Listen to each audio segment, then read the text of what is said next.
Spain ದೇಶದ ಮಹಿಳೆಯೊಬ್ಬಳು ಕೇರಳದ ದೇವಸ್ಥಾನದಲ್ಲಿ ಮೈಮೇಲೆ ದೇವರು ಬಂದವಳಂತೆ ಆಡಿದ್ದು ಹೇಗೆ? ಇದು ದೈವಿಕ ಶಕ್ತಿನಾ ಅಥವಾ ಮಿದುಳಿನ ರಹಸ್ಯನಾ? ಸ್ನೇಹಿತರೆ, ಇದು ಕೇವಲ ಒಂದು ವೈರಲ್ ವಿಡಿಯೋ ಅಲ್ಲ. ಇದರ ಹಿಂದೆ ಭಾರತದ ಅತ್ಯಂತ ರಹಸ್ಯಮಯ ಮತ್ತು ಭಯಾನಕ ಹಬ್ಬದ ಸತ್ಯ ಅಡಗಿದೆ. ಇವತ್ತು ನಾವು ಕೊಡಂಗಲ್ಲೂರ್ ಭರಣಿ ಉತ್ಸವದ ಪ್ರತಿಯೊಂದು ರಹಸ್ಯನ ಬಿಡಿಸ್ತೀವಿ. ದೇವಸ್ಥಾನದಾಗ ಬೈಗಲು, ರಕ್ತ, ಟ್ರಾನ್ಸ್ ಎಲ್ಲ ಒಂದೊಂದೇ. ಆಕೆಯ ಹೆಸರು ನಿತ್ಯಶ್ರೀ ಪೌಲಾ ಸೆಗಾರಾ. ಸ್ಪೇನ್ ಮೂಲದ ಈ ಮಹಿಳೆ ಒಬ್ಬ ಟ್ರಾವೆಲ್ ವ್ಲಾಗರ್. ಭಾರತೀಯ ಸಂಸ್ಕೃತಿ ಮತ್ತು ಹಿಂದೂ ಆಚರಣೆಗಳ ಬಗ್ಗೆ ಆಕೆಗೆ ಸಂಪೂರ್ಣ ಒಲವು. ತ್ರಿಶೂರ್ ಜಿಲ್ಲೆಯ ಕೊಡಂಗಲ್ಲೂರ್ ಭಗವತಿ ದೇವಸ್ಥಾನದ ಭರಣಿ ಉತ್ಸವ ನೋಡಲು ಕೆಂಪು ಸೀರೆ ಉಟ್ಟು ಬಂದ ಈಕೆ ಕೋಮರಂಗಳ ನೃತ್ಯ ಕಂಡ ತಕ್ಷಣ ತಾನೂ ಮೈಮರೆತು ಕುಣಿಯಲಾರಂಭಿಸಿದಳು. ಆ ವಿಡಿಯೋ ಇಡೀ ಸೋಷಿಯಲ್ ಮೀಡಿಯಾದಲ್ಲಿ ಬಿರುಗಾಳಿ ಎಬ್ಬಿಸ್ತು. ಆದರೆ ಪ್ರಶ್ನೆ ಇದಲ್ಲ. ಪ್ರಶ್ನೆ ಏನಂದ್ರೆ, ಭಾರತಕ್ಕೆ ಹೊಸದಾದ ಈ ವಿದೇಶಿ ಮಹಿಳೆಯ ಮೈಮೇಲೆ ಇಂಥ ಟ್ರಾನ್ಸ್ ಹೇಗೆ ಬಂತು? ಇದನ್ನ ಅರ್ಥ ಮಾಡ್ಕೊಳ್ಬೇಕಂದ್ರೆ ಮೊದಲು ಈ ಉತ್ಸವ ಏನು ಅಂತ ತಿಳ್ಕೋಬೇಕು. ಕೊಡಂಗಲ್ಲೂರ್ ಭರಣಿ ಇದು ಕೇರಳದ ಮಾತ್ರವಲ್ಲ, ಇಡೀ ಭಾರತದಲ್ಲಿ ಅತ್ಯಂತ ವಿಭಿನ್ನ ಮತ್ತು ಭಯಾನಕ ಉತ್ಸವ ಎಂದು ಗುರುತಿಸಲ್ಪಟ್ಟಿದೆ. ಮಾರ್ಚ್-ಏಪ್ರಿಲ್ ತಿಂಗಳಲ್ಲಿ, ಮೀನಂ ತಿಂಗಳಲ್ಲಿ ದಾರಿಕಾ ರಾಕ್ಷಸನನ್ನು ವಧಿಸಿದ ಭದ್ರಕಾಳಿ ದೇವಿಯ ವಿಜಯ ಆಚರಿಸಲು ಈ ಹಬ್ಬ ನಡೆಯುತ್ತೆ. ಆದರೆ ಗೆಳೆಯರೇ, ಇಲ್ಲಿ ಮಂತ್ರ ಇಲ್ಲ, ಹೂ ಇಲ್ಲ, ಶಾಂತ ಪ್ರಾರ್ಥನೆ ಇಲ್ಲ.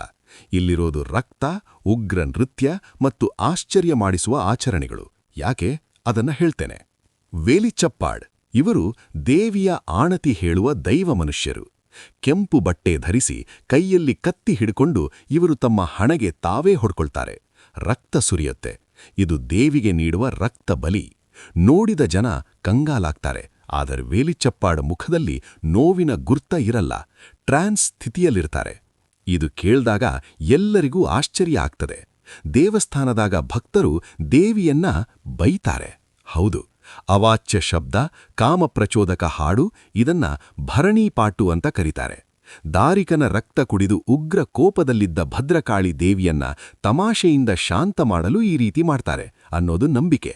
ನಗ್ಗೊಳ್ಳಿ, ಆದರೆ ಇದು 1000 ವರ್ಷಗಳ ಸಂಪ್ರದಾಯ. ಸಾಮಾನ್ಯ ದೇವಸ್ಥಾನದಾಗ ಗೋಡೆ ಮುಟ್ಟಿದ್ರೂ ಪಾಪ ಅಂತ ಭಾವಿಸ್ತೀವಿ. ಆದರೆ ಇಲ್ಲಿ ಭಕ್ತರು ದೇವಸ್ಥಾನದ ಛಾವಣಿ ಮೇಲೆ ನೈವೇದ್ಯ ಎಸಿತಾರೆ. ಕೋಲಿಂದ ಗೋಡೆಗೆ ಬಡಿತಾರೆ. ಕಾವು ತೀಂಡಲ್ ಅರ್ಥ ದೇವಸ್ಥಾನ ಪಾವಿತ್ರ್ಯ ಭಂಗ ಮಾಡೋದು. ಇದು ದೇವಿಯ ಸ್ವೇಚ್ಛಾ ಸ್ವಭಾವಕ್ಕೆ ಸ್ವಾಗತ ನೀಡೋ ರೀತಿ. ಇಂತಹ ಆಚರಣೆ ಭಾರತದ ಯಾವ ದೇವಸ್ಥಾನದಲ್ಲೂ ಕಾಣಲ್ಲ. ಈಗ ಬರುತ್ತದೆ ಅಸಲಿ ಪ್ರಶ್ನೆ. ಸ್ಪ್ಯಾನಿಷ್ ಮಹಿಳೆಗೆ ನಿಜವಾಗ್ಲೂ ಮೈಮೇಲೆ ದೇವರು ಬಂದನ? ಮನೋವಿಜ್ಞಾನಿಗಳ ಪ್ರಕಾರ ಇದನ್ನ ಆಲ್ಟರ್ಡ್ ಸ್ಟೇಟ್ ಆಫ್ ಕಾನ್ಷಿಯಸ್ನೆಸ್ ಅಥವಾ ಟ್ರಾನ್ಸ್ ಅಂತ ಕರೀತಾರೆ. ಇದು ಸೆಲ್ಫ್ ಹಿಪ್ನಾಸಿಸ್ ಇದ್ದ ಹಾಗೆ. ದೇವಸ್ಥಾನದಾಗ ನಿಲ್ದಾಣವಿಲ್ಲದೆ ಮೊಳಗುವ ಚೆಂಡೆ ವಾದ್ಯ, ಅರಿಶಿಣ ಕರ್ಪೂರದ ಹೊಗೆ, ಸಾವಿರಾರು ಜನರ ಒಟ್ಟಿಗೆ ಕೂಗು, ಇವೆಲ್ಲಾ ಸೇರಿ ಮಿದುಳಿನ ಮೇಲೆ ತೀವ್ರ ಪ್ರಭಾವ ಬೀರುತ್ತವೆ. ಇದನ್ನ ಕ್ರೌಡ್ ಸೈಕಾಲಜಿ ಅಥವಾ ಹರ್ಡ್ ಬಿಹೇವಿಯರ್ ಅಂತ ಕರೀತಾರೆ.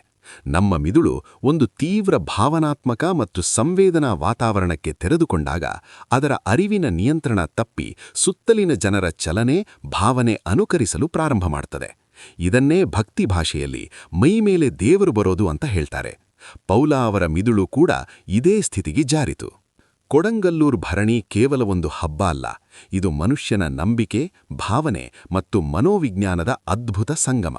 ಸಮಾಜದ ಎಲ್ಲಾ ನಿಯಮ ಮುರ್ಕೊಂಡು ದೇವಿಯ ಎದುರು ತಮ್ಮ ಎಲ್ಲಾ ಭಾವ ಹೊರಹಾಕುವ ಭಕ್ತರ ಶ್ರದ್ಧೆ ನಿಜಕ್ಕೂ ಅಪರೂಪದ್ದು. ಇನ್ನ ಪೌಲಾ ಅವರ ವಿಷಯ, ಆಕೆ ದೈವಿಕ ಶಕ್ತಿ ಪಡೆದ್ಲಾ ಅಥವಾ ಮಿದುಳು ಟ್ರಾನ್ಸ್ಗೆ ಹೋಯ್ತಾ? ಉತ್ತರ ನಿಮ್ಮ ನಂಬಿಕೆ ಮೇಲೆ ಅವಲಂಬಿಸಿದೆ.